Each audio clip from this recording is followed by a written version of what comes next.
الخير وأهلا بكم مشاهدينا الكرام في نشرة الأخبار على نيكس نيوز، حيث نوافيكم بآخر المستجدات والأحداث لحظة بلحظة بكل دقة وموضوعية. إليكم التفاصيل. أكد زاكي بادو مدرب منتخب النيجر أن فريقه لن يذهب إلى وجدة من أجل السياحة، مشددا على أن المباراة المقبلة أمام المنتخب المغربي ستكون صعبة وتحديا كبيرا. جاء ذلك خلال تصريحات أدلى بها على هامش الاستعدادات للمواجهة المرتقبة بين الفريقين. وأوضح زاكي بادو أن الفوارق بين المنتخبين كبيرة سواء على مستوى اللاعبين أو الإمكانيات، حيث يتمتع المنتخب المغربي بوجود لاعبين عالميين ومؤهلات عالية تجعله من أقوى الفرق في المنطقة.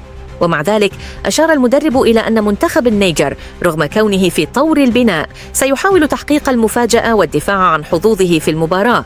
وقال الزاكي: المباراة أمام المنتخب المغربي ستكون صعبة ولن تكون نزهة في وجدة، هناك فوارق كبيرة بين الفريقين، لكننا سنذهب إلى هناك بكل عزيمة لتحقيق المفاجأة.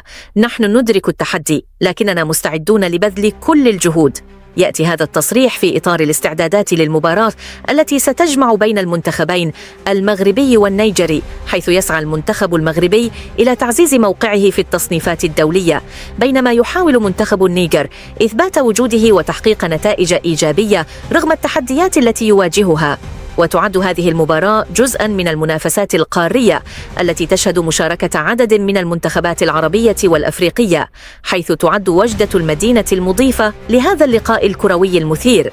يذكر أن المنتخب المغربي يعتبر من أقوى الفرق في القارة الأفريقية بفضل تواجد عدد من نجومه في أندية أوروبية مرموقة، بينما يسعى منتخب النيجر إلى تطوير أدائه وتحقيق نتائج أفضل في المنافسات القارية والدولية.